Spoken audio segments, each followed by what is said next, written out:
It was past midnight when the rain began to fall, soft at first, then harder, pounding against the windows of an empty hospital room that smelled faintly of antiseptic and loneliness. The city outside sparkled with distant lights. But inside that sterile white room, Evelyn Grace Harrove, heiress to one of the world's largest fortunes, lay pale and still beneath thin sheets. The monitors beside her blinked with faint, fragile beeps that sounded too much like a countdown. She had everything: wealth, fame, luxury. But in this moment, she had never felt more utterly alone. Her lungs burned with pain, her heart ached with regret, and her trembling fingers reached for the phone on her bedside table. She wanted to call someone, anyone, because the silence was too loud, and she wasn't ready to say goodbye.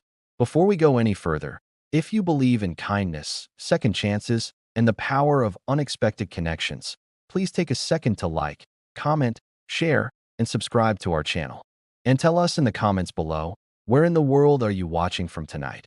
Her vision blurred as she scrolled through her contacts. She meant to call her lawyer, someone who could arrange her final documents, the trust fund, the hospital bills. But her trembling hands betrayed her. Her vision flickered, her breath hitched, and instead she tapped the wrong number. Across the city, in a small, dimly lit apartment on the outskirts, Daniel Carter, a single father and mechanic struggling to make ends meet, was gently tucking his 8-year-old daughter, Lily, into bed. The electricity flickered again. It often did, and he whispered a silent prayer that tomorrow would be better. Just as he turned off the lamp, his phone buzzed. Unknown number. He hesitated, frowned, and answered. While the heard wasn't a voice of strength or business-like calm.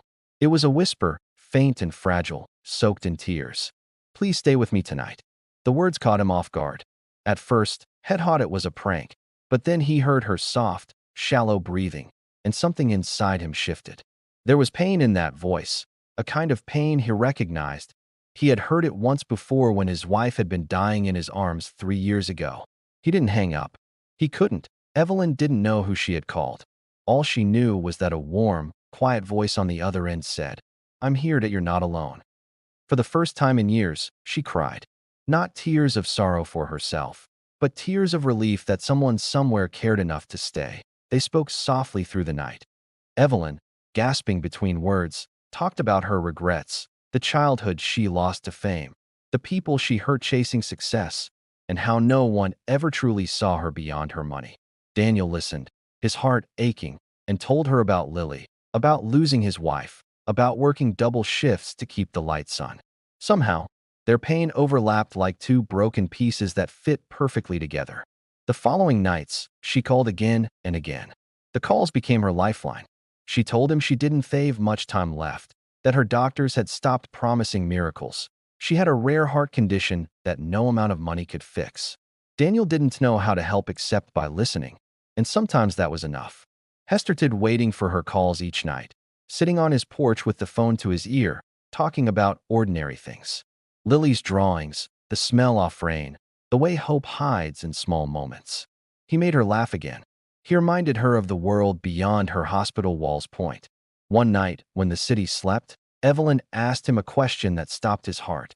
"Daniel," she whispered, "if you knew someone was dying, what would you say to them?" He swallowed hard.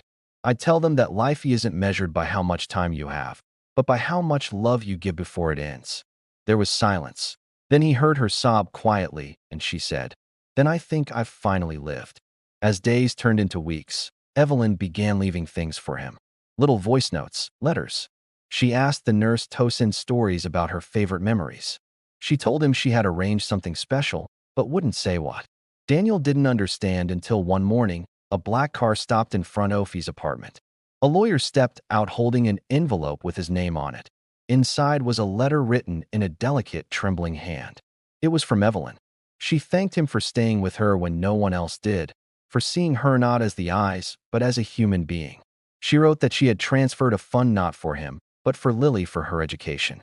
The letter read, "Because every little girl deserves the chance it wasted chasing the wrong kind of dreams." Daniel's hands shook as he read her last words. "If you ever miss me, look at stars. I'll be one of them." Smiling down at the little girl who saved me without even knowing it. That night, Ash tucked Lily into bed. She asked why I was crying. He smiled through his tears and whispered, "Someone kind just found peace." A few days later, the news broke. Evelyn Grace Hargrove, the billionaire heiress, had passed away quietly in her sleep. No scandals, no entourage, no chaos, just peace. The world mourned her wealth, her legacy, her empire. But Daniel mourned something far deeper. The woman who taught him that even strangers could heal each other's broken hearts. Months later, Daniel and Lily visited the small garden the hospital had dedicated to her memory. It was filled with lilies, her favorite flowers, and a simple plaque that read, "Stay with me tonight." Daniel knelt down, touched the stone, and whispered, "I did, and I always will." He looked up at the sky at the first star breaking through the dusk, and for a brief moment, he swore he felt her presence, soft, warm, eternal. If this story touched your heart, please take a memento, like, comment, share, and subscribe. Your support helps us bring more stories of love, hope, and redemption to life. Let us know in the comments. Do you believe that even strangers can change each other's lives forever? And before we end, we'd love to hear from you. What would you say to someone if you knew it might be the last time you could speak to them? Leave your answer in the comments below, because sometimes one wrong number can lead you to the right person.